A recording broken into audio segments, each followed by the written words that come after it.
बिस्मिल्लाहिर्रहमानिर्रहीम। मैं हूं डॉक्टर अब्दुल कादिर ख़ान और आप देख रहे हैं मेरा YouTube channel talk with doctor Qadir Khan.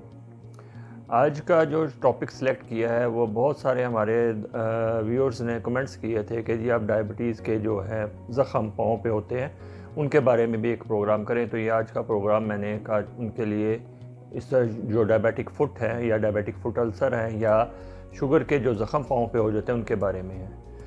हमारा जो सबसे पहले तो हम ये बताएंगे कि ये ज़ख़म होते क्यों हैं और दुनिया में इसकी क्या इंसिडेंस हैं। 6 से 25% जो डायबिटिक पेशेंट हैं उनको ज़िंदगी में कभी ना कभी पाँव पे ज़ख़म या कहीं ज़ख़म बनते हैं और आपके लिए ये एक बड़ी हैरत की और बात होगी कि हर 20 सेकंड बाद दुनिया में कहीं ना कहीं शुगर के मर्ज़ की वजह से किसी ना जिस्म का कोई ना कोई पाँव कहीं ना कहीं ज़ख़म की वजह से पाँव टांग कटती है। यानी इतना ख़तरनाक है ये ज़ख़म। और अब मैं बताता हूँ आपको इसकी वजूहात में सबसे बड़ी वजह तो यही है कि हमारा शुगर का कंट्रोल ना होना। अगर हम अपनी शुगर को अच्छी तरह कंट्रोल में नहीं रखेंगे तो उसकी वजह से जो पेचीदगियाँ पैदा होती हैं, जैसे असाबी कमज़ोरी, पाँव का सुन होना, पाँव में जलन होना या हमारी जो है मसल कमज़ोर हो जाते हैं। इसके अलावा जो छोटी आर्टरीज़ हैं, हमारी खून की शरेयानें हैं, छोटी पाँव में जाने वाली या जिस्म के दूसरे हिस्सों में जाने वाली, वो तंग होती जा रही है, जिसकी वजह से ब्लड का फ्लो सुस्त हो जाता है और ज़ख़म बनने के चांसेस बढ़ जाते हैं। और इसके अलावा जिस तरह ही शुगर के जो मरीज़ होते हैं, जब जिनमें उनमें शुगर की मिकदार ज़्यादा होती है तो उनमें शुगर ज़्यादा होने की वजह से उनमें इन्फेक्शन के चांसेस बढ़ जाते हैं। जब इन्फेक्शन के चांसेस बढ़ते हैं तो उनकी इम्यूनिटी भी कम हो जाती है। इम्यूनिटी कम होने की वजह से इन्फेक्शन और बढ़ जाती है, यानी छोटी सी भी इन्फेक्शन उनके लिए खतरे का बायस होती है। अब ये ज़ख़म क्यों होते हैं? जब आपको कहीं भी जिस्म में, पाँव में, अगर कहीं पे आपको शुगर कंट्रोल ना होने की वजह से असाब पे असर है, और मेजॉरिटी ऑफ जो है मरीज़ वो ये कहते हैं कि हमारे तो पाँव सुन्न होते रहते हैं, या कुछ कहते हैं हमारे पाँव बहुत गर्म होते हैं, हम सर्दियों में भी रज़ाई से बाहर निकाल के सोते हैं या बार बार पानी डालना पड़ता है। और कुछ तो ये कहते हैं कि हमें पता ही नहीं चलता कि हमारी जूती उतर जाती है। इसकी वजह यही होती है कि आपके असाब पे उनका असर है। तो अगर आपको इस तरह की कोई अलामत होंगी तो आपका इसका मतलब है कोई हल्की फुल्की भी ख़ारिश होगी या कोई छोटा सा ज़ख़म या कोई चीज़ कीड़ा कटेगा तो आपको पता नहीं चलेगा, तो और वो ज़ख़म बढ़ता जाएगा। इसके अलावा इसको एक चीज़ है, हम कहते हैं ऑटोनॉमिक न्यूरोपैथी। उसमें ये होता है कि हमें पसीना कम आने लग जाता है और हमारी जल्द खुश्क होने लग जाती है। तो जब भी जल्द खुश्क होगी तो उस पर हल्की बोल की ख़ारिश भी जो है वह इन्फेक्शन का बायस बन सकती है।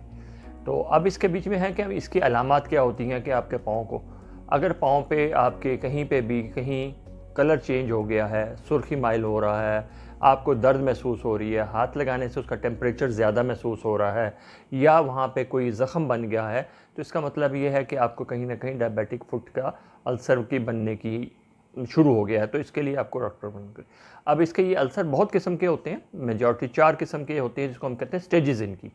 वो स्टेज इस तरह होती हैं कि पहले स्टेज के ऊपर तो हल्का सा उसके ऊपर कलर चेंज होगा, रेड कलर आ जाएगा या कुछ थोड़ा सा चेंज आएगी। फिर उसके बाद वहाँ पे जो है आपको महसूस कि शायद दाना महसूस हो। इसका मतलब ये है कि ये अभी सिर्फ जल्द के ऊपर है। अगली स्टेज अगर आप इसकी ट्रीटमेंट नहीं करेंगे तो अगली स्टेज पे ये जल्द के अंदर चला जाएगा। जल्द के अंदर चला जाएगा तो ये फर्स्ट स्टेज हो जाएगी। फिर उसके बाद सेकंड स्टेज होगी कि ये मसल्स जो नीचे हमारे पट्टे हैं पाँव के और उसके बीच वहाँ तक चला जाएगा। उसके बाद तीसरी स्टेज के ऊपर ये नीचे बोन तक चला जाएगा। चौथी स्टेज में ये बोन भी इन्वॉल्व हो जाएगी, वहाँ पे भी पीप हो जाएगी, और इसके अलावा फिर गैंग्रीन होने का ख़तरा होता है, जो कि अल्टीमेटली एंड होता है। गैंग्रीन होने के बाद के चांसेस कम होते हैं कि वो पाँव या टांग या वो जो उंगली है वो बच सके।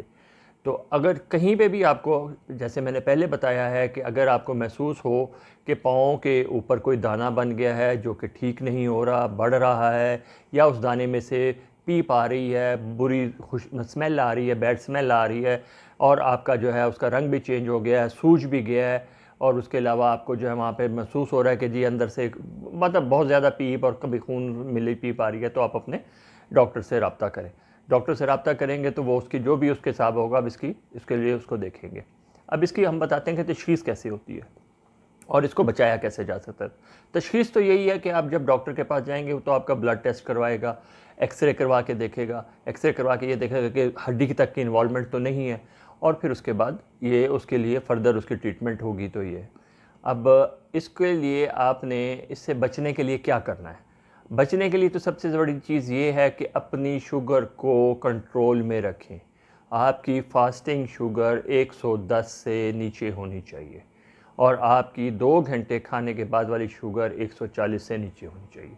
इसको आप अपने तौर पे इसको मेंटेन रखें तो आपके चांसेस कम हो जाएंगे। इसके अलावा दिन में एक दफ़ा पाँव का मुआयना ज़रूरी है। हम आम तौर पे कहते हैं मरीज़ को कि आप अपने पाँव का उतना ही ख्याल रखें जितना कि आप अपने मुंह का ख्याल करते हैं। और इसके लिए ये होता है कि आपका नॉर्मली पेशेंट अपने पाँव का मुआयना खुद नहीं नीचे तलवे को देख सकता, तो घर का कोई एक फ़र्द, बच्चा बच्ची या आपकी बेगम या आपका खावंद पाँव को ज़रूर नीचे एक दफ़ा देखे, पाँव के उंगलियों के दरमियान देखे, कोई उसमें कोई चेंज नज़र आए तो वो उसके साथ डॉक्टर से रब्ता करें। और इसके अलावा अगर जब आपको इस तरह की कोई चीज़ नज़र आए तो आपने डॉक्टर से रब्ता करना है। इसके अलावा आपने बंद जूते नहीं पहनने, हील वाले शूज़ नहीं पहनने, आपने तंग जो है जूते, बंद से मतलब ये कि जिनकी टो आगे से तंग हो, जैसे खुद से पहले पहले जाते थे वो नहीं पहनने, जो सख्त होते हैं वो सख्त मटेरियल के नहीं पहनने। आपने नाखून काटते हुए एहतियात करनी है कि नाखून ज़्यादा ना काटे जाएं, साइडें उनकी जो कटती हैं उनको बिल्कुल फ्लैट सीधा रखें तो ज़्यादा बेहतर है, लेकिन न कि नाखून ना काटे जाएं। किसी और से खुद काटने की बजाय किसी और को कहें कि वो आपके नाखून एहतियात से काट दे, ज़्यादा ना कटें वो, ताकि आपको उसकी वजह से कोई इंजरी ना हो। इसके अलावा आपने ज़्यादा देर तक आलती पालती मार के नहीं बैठना। उससे ये होता है कि आपका ब्लड का जो फ़्लो है वो कम हो जाता है पाँव की तरफ, और जब फ़्लो कम होता है तो वहाँ पे फिर वो उसको सोज होने का ख़तरा होता है। इसी तरह अगर कोई आपकी जॉब ऐसी है कि जहाँ पे आपको ज़्यादा देर बैठना पड़ रहा है, तो आप कोशिश किया करें कि पाँव की उंगलियों को आप ऐसे जूते के अंदर हिलाते रहें या टांगों को, पाँव को ऐसे ऊपर नीचे ऊपर नीचे ऊपर नीचे करते रहें। और अगर ये भी नहीं कर सकते, अगर कर सकें तो आप थोड़ा सा उठ के एक चक्कर लगा लें, हर आधे घंटे बाद थोड़ा सा ऐसे चल के चक्कर लगा लें। इसी तरह आपने जो है कोशिश करनी है कि सर्दियों के बीच में आपने हीटर से या गर्म पानी की बोतल से पाँव को नहीं सेकना। उसकी वजह यह है कि जब ये हमारे पेशेंट को इसमें असाब इनके कम ख़राब हुए हुए होते हैं तो उन्हें ये नहीं पता चलता, तो पाँव जल जाता है। जब पाँव जल जाएगा तो उसके बाद स्किन से वहाँ से इन्फेक्शन होने का ख़तरा ज़्यादा से ज़्यादा हो जाता है। तो आपने कोशिश करनी है कि आपने बिल्कुल ये नहीं करना, पाँव को गर्म रखना है अगर, तो आप ऊनी जुराबें इस्तेमाल करें। और इसके अलावा फिर जब आपको ये कोई इस तरह का कोई ज़ख़म आपको महसूस हो तो डॉक्टर से रब्ता करें, वो आपको करेगा, आपको वो ड्रेसिंग करेगा। आपके ड्रेसिंग करने के बाद ज़रूरत होगी तो जो फालतू ऊपर से कोई स्किन है उसको काट भी देगा। इसके अलावा आजकल वो ऑफ लोडिंग शूज़ बनते हैं कि अगर आपका कहीं अल्सर बन गया हुआ है तो ऐसे वो आपको डिवाइसेस या जूते बना देते हैं कि उस अल्सर के ऊपर दबाव ना पड़े और उसकी हीलिंग बेहतर हो जाए। तो ये छोटी सी चीज़ें, इस तरह की चीज़ें करने से हम अपने पाँव को, अपने टांग को बचा सकते हैं। तो उम्मीद है कि आप लोगों को ये वीडियो पसंद आई होगी।